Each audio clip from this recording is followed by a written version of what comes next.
We actually have one very important speech left. It's from Lee Stranahan. So everybody give Lee a round of applause.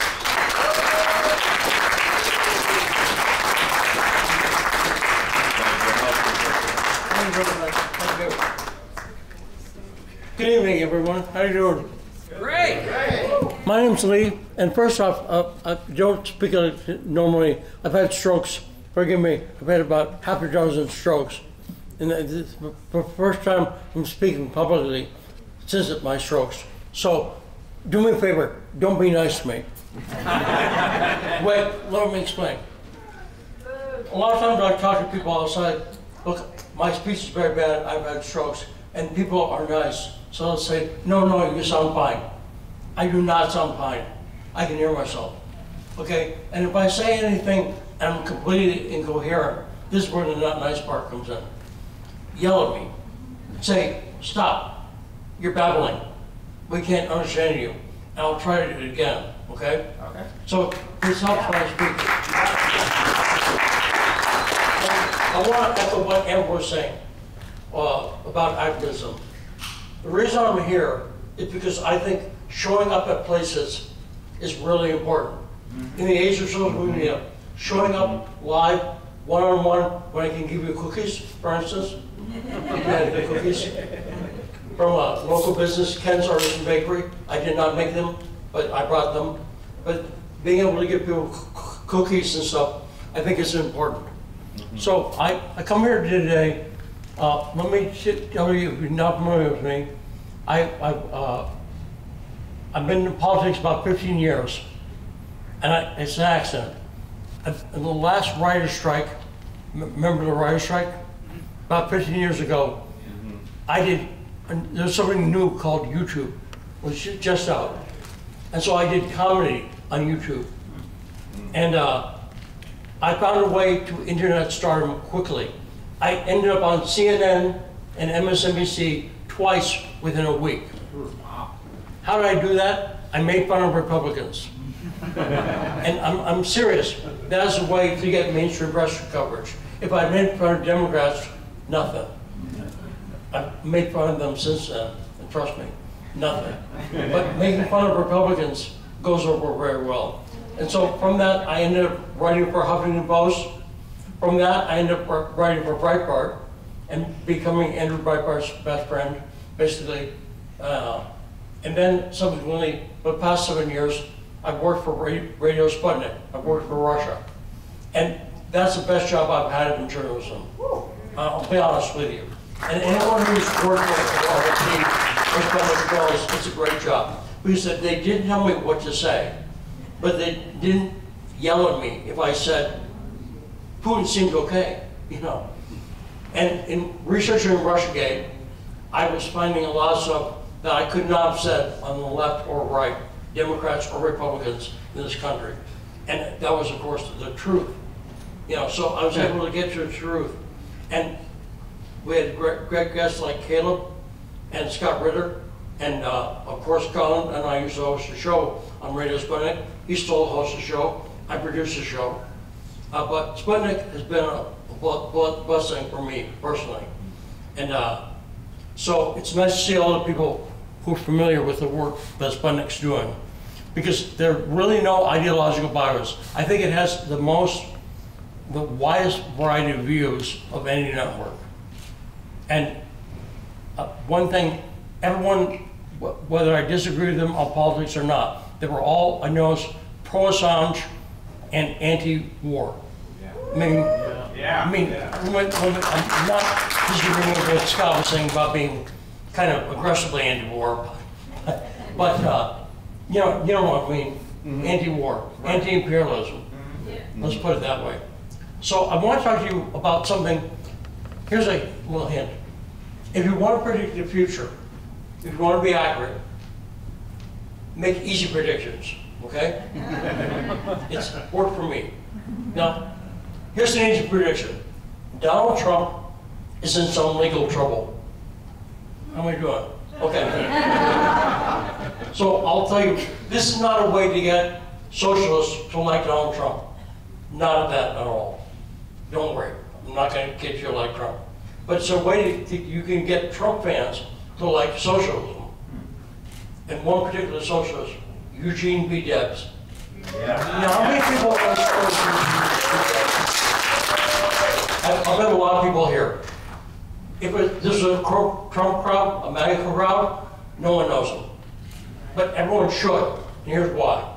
As you may know, Eugene Debs in 1918 gave a speech in Camden, Ohio. And that speech got him arrested in July of 1918.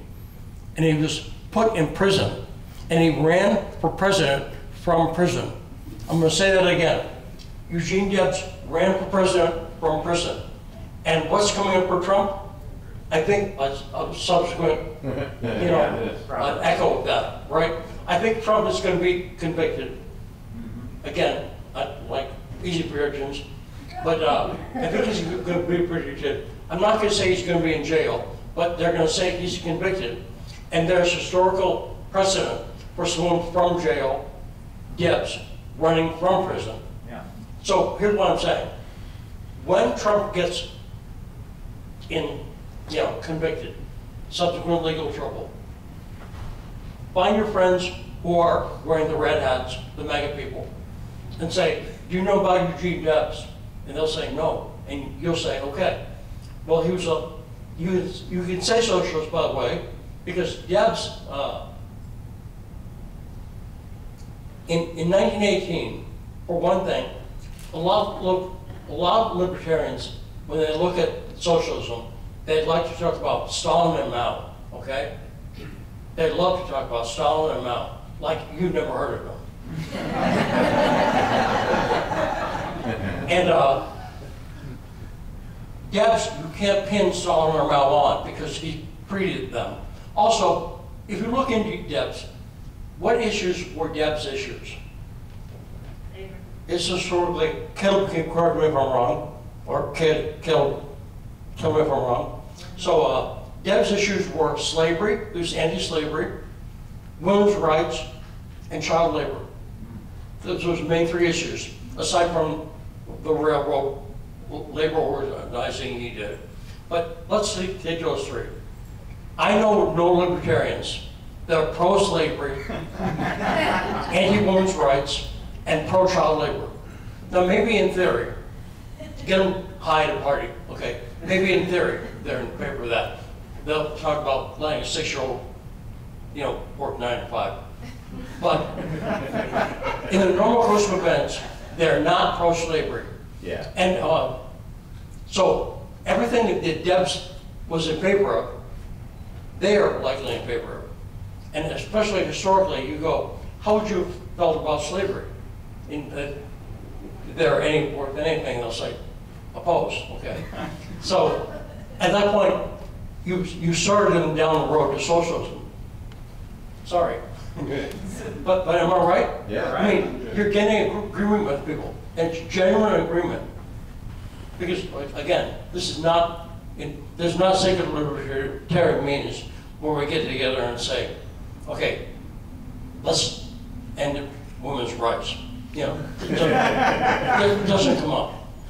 And I think that also illustrates a good activism principle, which is meet people where they are. Yeah, sure. In other words, if you go into it thinking, let me find disagreement, you'll find plenty of that. But if you go into it saying, let's find areas we agree on, okay, and get along for a while. Yes.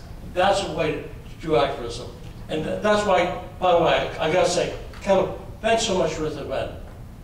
I gotta say, thank you personally, and also as an event, as an important event, at a very important time in U.S. history. I brought my son Shane, who used to work for Sweating, by the way, and he's gone now, so that's just his presence. But he'd never been this before. He interviewed you before, but he didn't know anything about the group, and he loved it because the very positive nature of that. Dare to win, not dare to lose. Yes. Yeah. Right. And the way to win is to meet people where they are. So, and let me say this, we talk about the Uniparty, okay? And I agree with that whole idea. And Democrats and Republicans are bad. But that being said, Democrats are worse.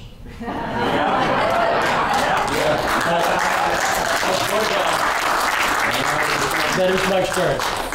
And a perfect example of that is what happened to Eugene Debs.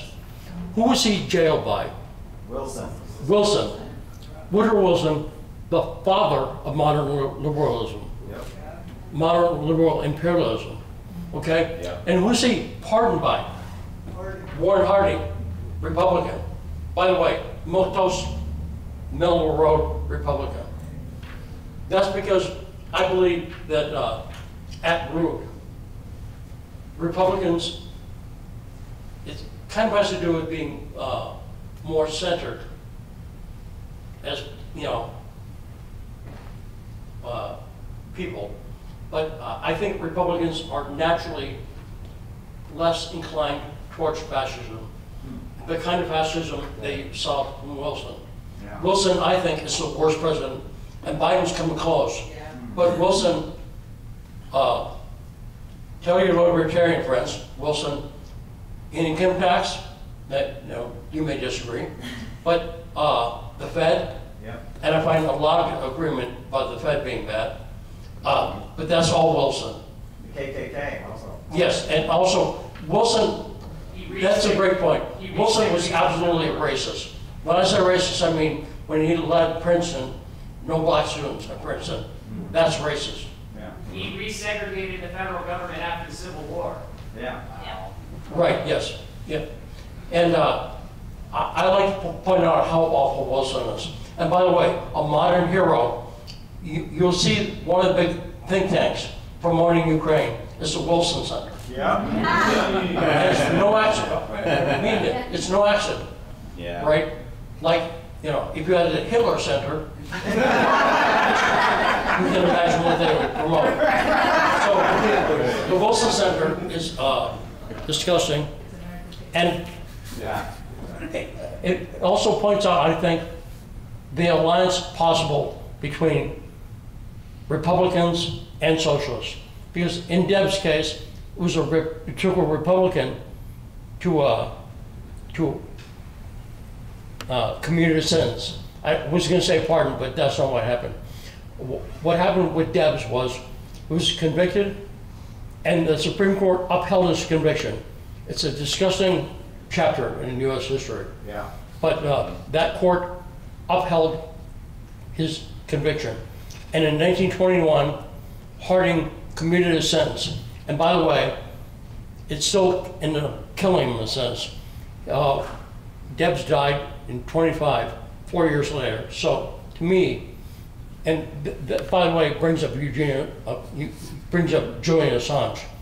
Because I think Debs' heroism, he went into Canton in June of 1918, knowing that 170 other people had been jailed by Wilson.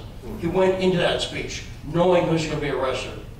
And I find that story, whenever that happens in history, when people know they're walking into the breach, right, know they're walking into trouble. I always admire that. And I was out at a Belmarsh prison. I was lucky enough to be sent out there by Sputnik 24 hours after Assange was taken from the embassy. Okay? And I stood about as far from here from the back of a room, from Belmarsh. And being there, how many people have been actually by the prison in Belmarsh? Anyone? Okay, you'll back me up. It's like a dungeon. It's like one of those prisons where the walls are like this thick, because that's the way they keep you from escaping. And as a person who's had health problems, when I think of what's happening to Julian Assange right now, when I think about what might have been like for him to go to bed every night, Assange is a great journalist, but he's not a symbol. He's a man. Yes. He's a human being. Right. Yep. And when I think about him going to bed in a place like that, on a stone floor, on a stone bed, right? and the breezes that must be going through there. When I think about the fear, because look, when I had strokes, I was in the hospital, and I was afraid. When I think about Assange, and when I think about what he did, knowing he was being watched, I think about his heroism. And I remember at Belmarsh thinking to myself, that man is over there. I could throw a baseball, and I can't throw real well. So to hit him, to hit the person, was really choked me up. And so when I think about Debs, at his age, knowing the health problems he was having, and knowing what he was walking into in Canton, giving a speech, and if you haven't read the speech, you should. Yes. And you can find it online. Mark Ruffalo, the actor, did a nice reading of it on YouTube. Look up Eugene Debs, Mark Ruffalo, and you can find his speech. There was nothing about that speech, nothing at all. Debs was following the law. It's a mild speech. Actually, anyone listening to it would go, come on, let it rip. He doesn't. And that he was arrested for that speech is amazing. So use the opportunity that's going to happen to Trump. And when it comes up, tell your story of Eugene Debs to everyone you know. Because I really think he's a hero for our time. And while you're at it, when the Trump people are kind of reeling that they're like a socialist, hit him then with the left hook of Assange. And because I stopped supporting Trump in any way when I saw he was taken out of the embassy. Because I don't think Trump was behind that, but it was his administration. Yeah. And so he doesn't get a pass. No. But if he comes out in favor of Assange being released, then I'll give him a pass. Because I think that's that important issue. So anyway, hopefully you get a sense of that. If you've not looked at Eugene Debs' story recently, I would recommend it highly. It's really inspirational. And so I know you've been hearing a lot of great people speak, Garland and Scott and everyone. You too. It's a long day. This was great. Wow, you were tremendous. Hope you enjoyed it. Yes, you were great. Thanks for not throwing things. Yeah. Because by the way, I couldn't catch him. You'd win. I'm an easy target. I might fall over, but you know, I do that anyway.